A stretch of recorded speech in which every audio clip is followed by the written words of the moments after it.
मेरे बच्चे को बचा लो। इसके अलावा मेरी इस दुनिया में कोई नहीं है।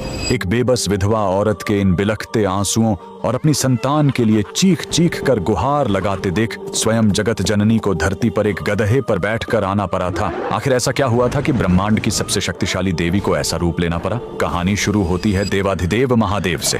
पुराणों के अनुसार जब शिव जी अपने सबसे भयंकर रौद्र रूप में थे तो उनके क्रोध और तीसरे नेत्र की गर्मी से पूरा ब्रह्मांड जलने लगा था। उसी क्रोध की अग्नि से उनके माथे से ऊर्जा की एक बूंद जमीन पर गिरी, जिसे शिव का पसीना कहा गया। और क्योंकि वह बूंद सिर्फ क्रोध और भयंकर गर्मी से बनी थी, इसलिए धरती पर गिरते ही उससे एक ऐसे खूंखार राक्षस का जन्म हुआ जिसके अंदर ब्रह्मांड की सारी बीमारियां और बुखार भरा हुआ था। ज्वरासुर शिव का अंश होने के कारण देवताओं के बड़े बड़े अस्त्र शस्त्र भी इस राक्षस पर बेअसर थे। अपनी राक्षसी शक्तियों के घमंड में आकर उसने पूरी दुनिया में चेचक और जानलेवा बुखार जैसी महामारियां फैला दी। धरती सचमुच आग की तरह जलने लगी। हर गांव, हर घर में मासूम बच्चे इस भयंकर बीमारी और गर्मी से तड़प तड़प कर जान देने लगे। चारों तरफ हाहाकार मच गया। तब अपने भक्तों की ये चीख पुकार और उस बेबस माँ के आंसू देखकर साक्षात देवी आदि शक्ति का हृदय कांप उठा। धरती पर फैली इस महामारी की आग को बुझाने के लिए देवी ने संसार का सबसे सुंदर और शीतलता प्रदान करने वाला रूप धारण किया।